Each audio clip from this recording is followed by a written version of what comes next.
We were kind of waiting to see what the deal was with Joel Embiid, Shams, and then you reported over the weekend that he is going to have a procedure. Tell us more about that. Joel Embiid has a meniscus tear in his left knee. He had multiple evaluations, doctoral consultations. He went through decision-making on whether you rest and rehab this meniscus injury. It's a displaced flap of the meniscus. That's a type of tear. But he decided to undergo surgery very soon. I'm told that the hope is that Embiid misses 1 to 2 months. That's the best case minimum scenario, and that would dictate a potential return late in the season. Only the severity of the tear, the procedure itself will determine exactly how long he's going to be out. If a full repair is needed in surgery, Michelle, that's going to be a significantly longer recovery time period than just 1 to 2 months. And this is absolutely brutal for the Sixers because now Joel Embiid will no longer be eligible for MVP, but even beyond that, the way he was performing this year, he was on pace to be an MVP. He was on pace to be the scoring title yet again this season. His season is now in jeopardy. We know all along this year, I've said it, Joel Embiid has only been focused on wanting to win a championship, being healthy for when it matters most, and that's the playoffs. And he's been managing his body. The Sixers have been managing his body for that. And for it to fail on him now, it's obviously a devastating time for him. And the Sixers, they will have a chance. If Joel Embiid's able to make it back late this season, they're going to have a chance. They won't know until the doctors go in there, perform that surgery, and see exactly how long Joel Embiid will miss. But at minimum, 1 to 2 months. What is good, y'all? Welcome back to the channel. As y'all just heard, Joel Embiid, man, meniscus tear in his left knee. 1 to 2 months when he only had about 3 to 4 games left to spare before he would be disqualified from that 65 game threshold. You hate to see it, man. A season like this going essentially to waste for when you think of like people always want to talk about the GOAT conversation or matching this big up against this big, this guard up against this guard, who was better. A season like this, being crowned MVP, first team all NBA, that would give him more leverage in that discussion. And then as well as just for your Hall of Fame resume, man, like he was leading the league in scoring at 35.3. He hadn't had a game other than his last game he played where he got hurt, where he didn't score under 20 points.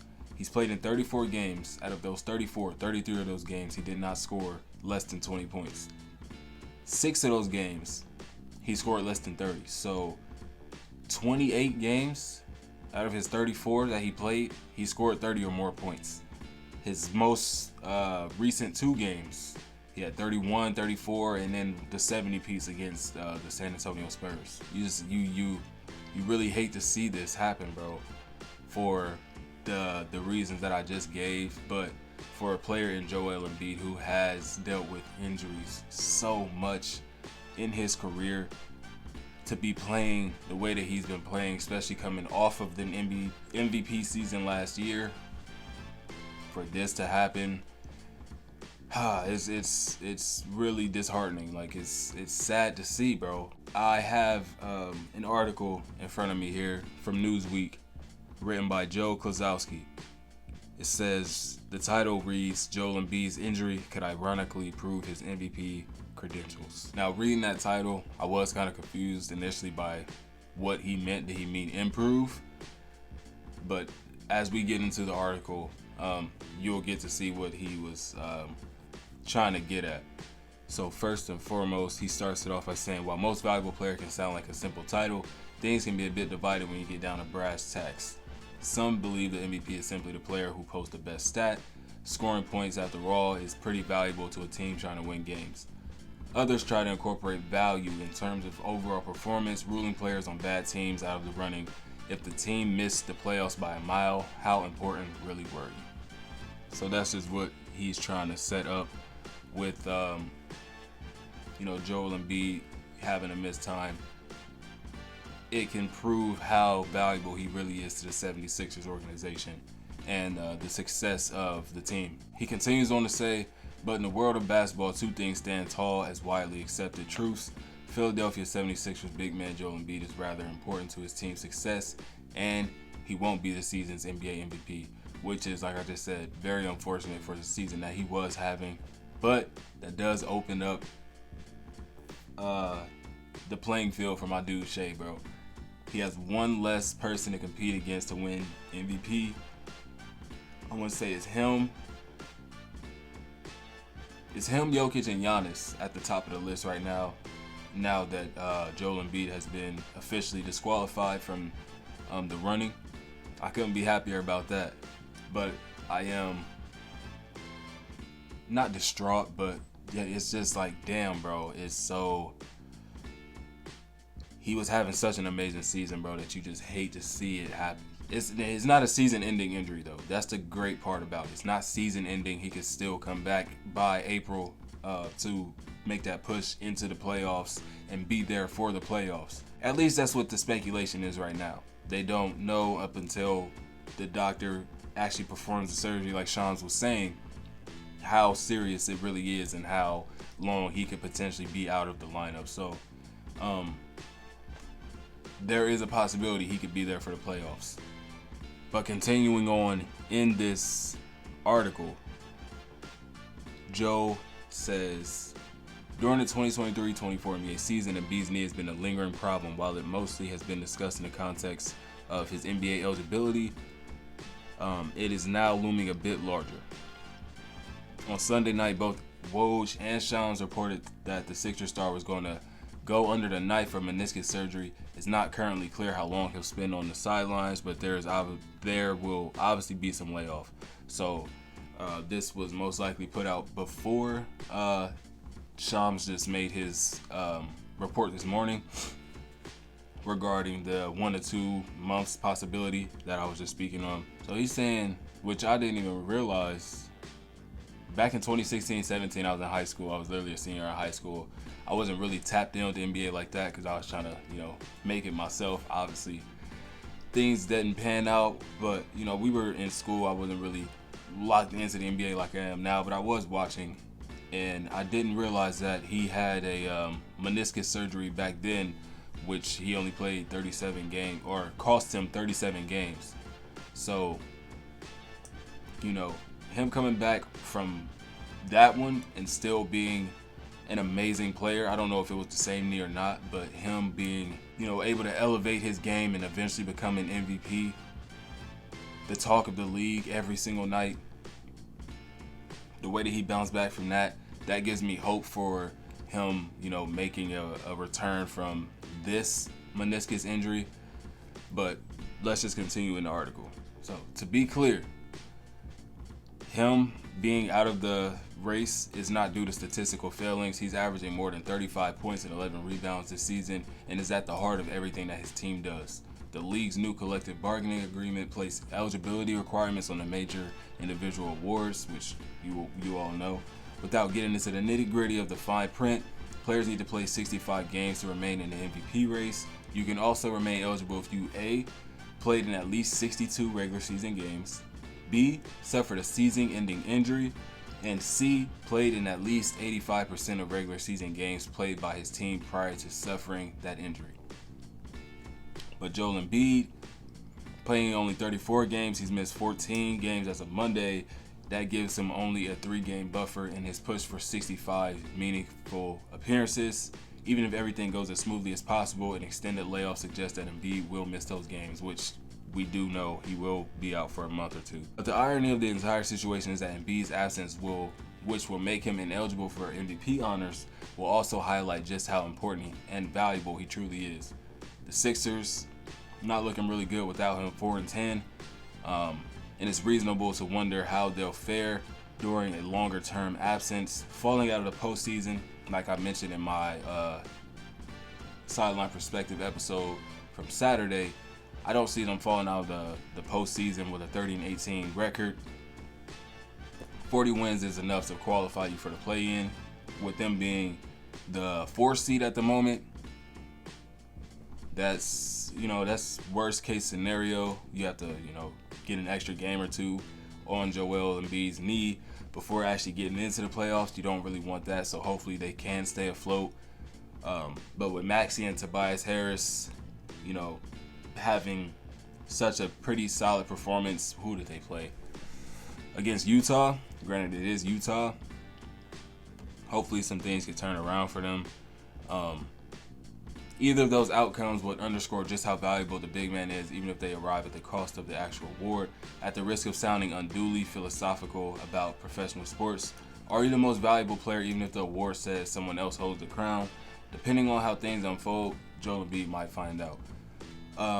So what he essentially means by that, and that's the end of the article, is that even though someone else is awarded MVP,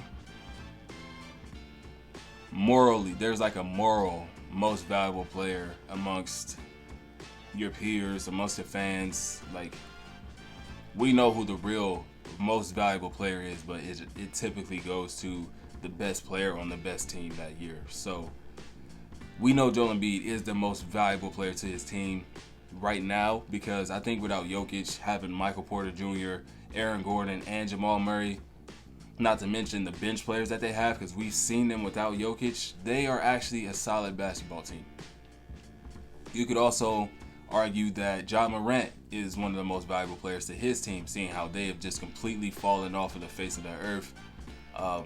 As of late, they've been playing a lot better, but before Ja Morant came back, those 25 games, the Grizzlies were at the bottom of the West. They still are at the bottom of the West, but it was looking really, really bad. So you can make that argument for a lot of players. If your star player goes down, yes, they are the most valuable to your team, but how does your team fare without them? That really shows how valuable they are. So we'll see, man. 4-10 this season without him. We've known the Grizzlies to be successful without Ja Morant. We've known the Nuggets to be successful without Jokic. So I don't know, man. I'm definitely saddened by that news, though, because he was having a hell of a season.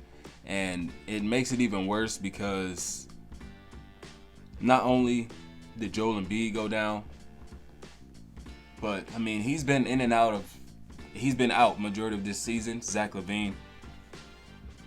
But now it has come out the other day that he has undergone season-ending surgery. So we won't be seeing Zach Lavine again this year. And that's unfortunate. He had a decent start to the season. His second or third game, he had a 51 piece. So he's got also a hot start. But I went back all the way to December 1st. Shams reported that Lavine will be sidelined for 1 week with right foot soreness. That's where I would assume it started. A little while later, 5 days later, Bulls' Zach Lavine will miss an additional 3 to 4 weeks to treat right foot inflammation. So things were coming out about his foot and things, how they were going to progress forward with Zach Lavine, only for him to return and re-injure his ankle, bro. Or injure his ankle, but on the same, that same foot, it was his right foot, he injured his right ankle. He tweaked it on a drive against the Toronto Raptors, and that was the last that we saw of Zach Lavine. So season-ending surgery for Zach, you really hate to see it. He's expected to miss up to 4 to 6 months. I want to say this is the last year of his contract, and he won't be a part of the Chicago Bulls next season. That's on me. I'm thinking about DeMar DeRozan. Zach Lavine has 2 more years left on his deal. He won't be an unrestricted free agent until 2027. So he is still on their books. So I don't know.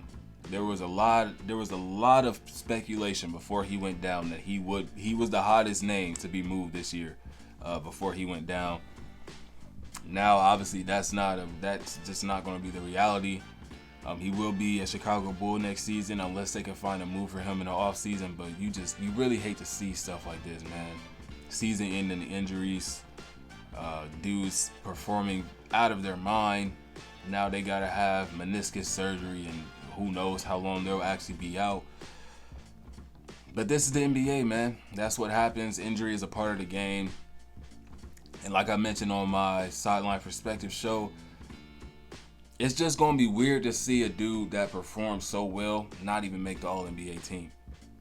Like, I don't think, at least in my lifetime, we've ever seen an MVP candidate get hurt halfway through the season and not make an All-NBA team.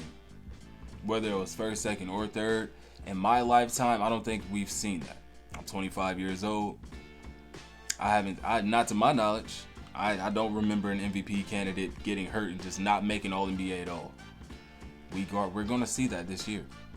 He's at 34 games. There's no way in hell he's getting up to 65. So, like I said, they're going to have to do some readjustments or something, bro, because that's absolutely insane to think. The man averaged 35 and 11 and he won't be All-NBA. He can't even be considered for MVP anymore. Like, it's crazy. It's crazy. But that's going to do it for this one. It was a little longer than I wanted it to be, but it is what it is. I'll catch you on the next one. Yes, this is a double upload day. Tune into that UFC. You see your boy got 2K on in the back. Speaking of Joel Embiid, we just had a game against him. Hell of a game. Y'all going to see that real soon. Appreciate y'all tuning in, though. I'll catch you on the next one. Peace.